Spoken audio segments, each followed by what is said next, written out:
નમસ્કાર વિદ્યાર્થી મિત્રો, હું Pankaj Jaiswal, faculty representative, faculty of commerce from the Maharaja Sayajirao University of Baroda, MS University. Gujarat board ધોરણ 12ના ગુજરાત બોર્ડના જે વિદ્યાર્થીઓ છે તે લોકોને હું મહત્વપૂર્ણ જે સૂચના છે તે આપવા માંગુ છું.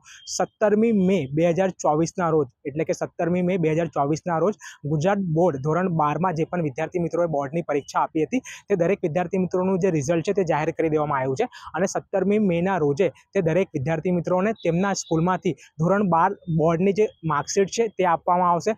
સાથે સાથે તે લોકોને સ્કૂલ લિવિંગ સર્ટિફિકેટ LC અને અટેમ્પ સર્ટિફિકેટ, આ 3 ડોક્યુમેન્ટ સ્કૂલમાંથી એ લોકોને પ્રોવાઈડ કરવામાં આવશે. તો હું આપ સર્વ વિદ્યાર્થી મિત્રોને કહેવા માંગુ છું કે વિદ્યાર્થી મિત્રો, જ્યારે તમે જીકાસની વેબસાઇટ પર રજિસ્ટ્રેશન કરવા જશો, 16મી તારીખથી જીકાસની વેબસાઇટ પર રજિસ્ટ્રેશન પ્રોસેસ સ્ટાર્ટ થવા જઈ રહી છે. તો એના પછી એક દિવસ પછી 17મી મેના રોજે આજે માર્કશીટ, સ્કૂલ લિવિંગ સર્ટિફિકેટ અને અટેમ્પ સર્ટિફિકેટ તમને આપવામાં આવશે. તો સૌથી પહેલાં તમે 17મી મેના રોજે આ કલેક્ટ કરી લો તમારા સ્કૂલમાંથી. એના પછી તમે જીકાસના પોર્ટલ પર તમારું જે રજિસ્ટ્રેશન છે તે કરાવી દો અને જે પણ માહિતી અને જે પણ ડોક્યુમેન્ટ ત્યાં માંગ્યા હોય તે તમે અપલોડ કરી દેજો. અને સાવધાનીપૂર્વક, કેરફુલી તમે અપલોડ કરજો, કોઈ પણ એમાં ભૂલ ના થવી જોઈએ. અને બીજી વાત કે જે પણ વિદ્યાર્થી મિત્રો BCom, BA અથવા કે BSc કોર્સ માટે એપ્લાય કરવા માંગે છે તે દરેક વિદ્યાર્થી મિત્રોને જીકાસની વેબસાઇટ પર રજિસ્ટ્રેશન કરવાનું ફરજિયાત રહેશે.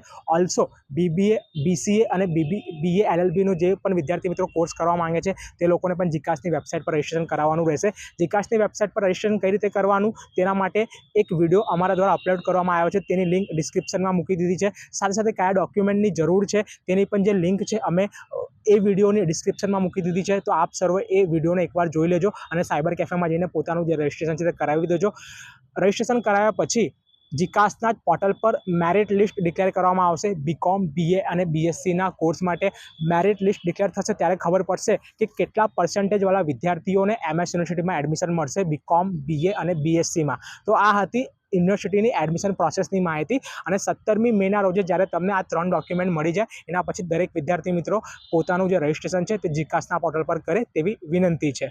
અને સાથે સાથે વિદ્યાર્થી મિત્રોને હું કહેવા માગું છું કે BBA, BCA અને BA LLB માટે યુનિવર્સિટી દ્વારા એન્ટ્રન્સ એક્ઝામ લેવામાં આવે છે. એન્ટ્રન્સ એક્ઝામની તારીખ જાહેર થશે ત્યારે તમને એન્ટ્રન્સ એક્ઝામ આપવા આવવાનું રહેશે એમએસ યુનિવર્સિટીમાં, જે તે ફેકલ્ટીમાં. અને વધારે માહિતી માટે તમે મારું ઇન્સ્ટાગ્રામ પેજ છે FR પંકજ જયસ્વાલ, તેને ફોલો કરી શકો છો. નમસ્તે.